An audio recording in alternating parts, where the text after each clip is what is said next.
فرمایا حضور علیہ الصلوۃ والسلام نے انت صاحبی فی الغار و صاحبی علی الحوض، اے ابو بکر تم غار میں بھی میرے ساتھی ہو اور حوض کوثر میں بھی میرے ساتھی ہو۔ اور آقا کریم علیہ الصلوۃ والسلام نے یہ بھی ارشاد فرمایا سب سے زیادہ جس نے میرے اوپر احسانات کیے ہیں وہ ابو بکر ہے۔ حضور نے فرمایا کسی کے مال نے مجھے اتنا نفع نہیں دیا جتنا ابو بکر کے مال نے دیا، جتنا ابو بکر کے مال نے دین کو، اسلام کو، میرے کاز کو نفع دیا ہے، میرے حضور نے فرمایا اتنا کسی کے مال نے نفع نہیں دیا۔ اللہ اکبر۔ فبکا ابو بکر، تو جب یہ بات حضور نے کہی تو ابو بکر رونے لگے۔ وقال ما انا ومالی الا لکا، حضور میں بھی آپ کا ہوں، مال بھی آپ کا ہے۔ اللہ اکبر۔ حضرت ابو بکر صدیق رضی اللہ تعالی عنہ نے حضور علیہ الصلوۃ والسلام کے ساتھ جو محبتوں کا ذکر کیا، اور پھر آقا کریم علیہ الصلوۃ والسلام نے ان کا جو اختصاص فرمایا کہ ایک خاتون آئی اور اس نے حضور سے کوئی مسئلہ پوچھا تو آقا کریم نے فرمایا پھر آ جانا۔ تو اس نے کہا اگر میں پھر آؤں اور آپ نہ ملیں، اس کا مطلب یہ تھا کہ آپ اس دنیا سے کوچ کر گئے ہوں، تو پھر تو فرمایا میں نہیں ملوں گا، ابو بکر تو ملے گا نا۔ تو علماء نے کہا یہ خلافت کی طرف اشارہ ہے۔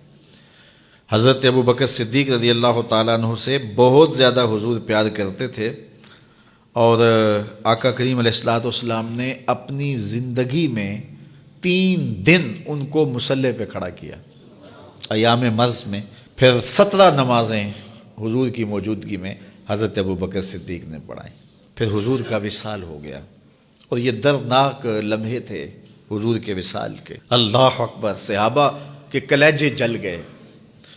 حضرت عمر نے ہاتھ میں تلوار پکڑی اور ایسے کھڑے ہو گئے اور ایسے لہراتے تھے تلوار، اور کہتے تھے خبردار کسی نے کہا حضور کا انتقال ہو گیا میں گردن اتار دوں گا۔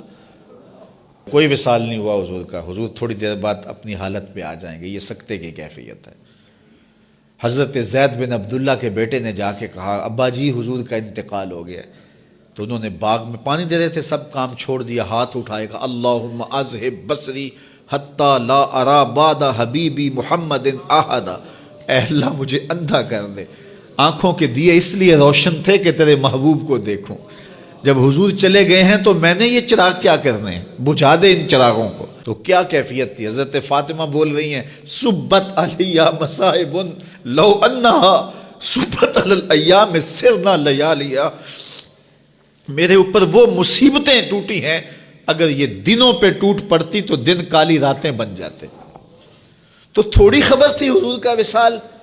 اچھا جب یہ کیفیت تھی صحابہ کی، اس نازک موقع پہ چونکہ منافق اندر ہی ہوتے ہیں تو منافقوں نے ایک کھیل کھیلا، وہ صحابہ میں پھیل گئے اور کہنے لگے واہ واہ حضور کے دم سے رونقیں تھیں، مسجدیں آباد تھیں، سجدے تھے، قرآن کی تلاوت تھی، اب کس نے نماز پڑھنی ہے میاں، اب کس نے روزہ رکھنا ہے، اب کس نے زکوٰۃ دینی ہے، اب کس نے حج کرنا ہے، ختم کہانی ختم کہانی، یہ بات کرنی شروع کر دی۔ اب یہ بڑی نازک صورتحال، تو کیا حضرت ابو بکر کا کلیجہ نہیں جل رہا تھا؟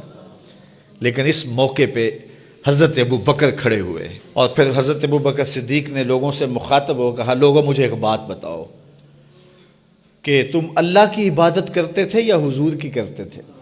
لوگوں نے کہا کہ اللہ کی۔ تو کہا کہ کیا حضور کے وصال کے بعد تم اللہ کی عبادت چھوڑ دو گے؟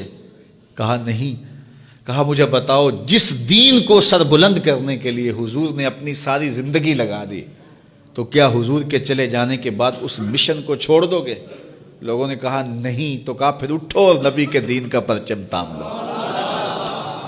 حضور کا وصال ہو گیا ہے، اب حضور کے مشن کو ہم نے اٹھانا ہے اور اپنے کندھوں پہ وہ بوجھ لینا ہے۔ تو کیا جس کے لیے حضور نے اپنی جان تک دے دی تو کیا ہم وہ مشن چھوڑ دیں گے؟ صحابہ کے اندر ہمت پیدا ہوئی، کہا کیوں چھوڑیں گے، ہم تو اٹھیں گے اور پہاڑوں سے بھی ٹکرا جائیں گے۔ تو یہ وہ موقع تھا جس موقع کو سنبھالا حضرت ابو بکر نے۔ منافق تو چال چل گئے تھے، صحابہ پر صدموں کے پہاڑ ٹوٹ رہے تھے، ساری ذریت اسلام ساری زندگی جو ہے وہ تعریفیں کرتی رہے، مدح و ستائش کرتی رہے، ابو بکر صدیق کا یہ حق نہیں ادا ہو سکتا۔ یہ احسان کیا ہے امت کے اوپر حضرت ابو بکر صدیق نے۔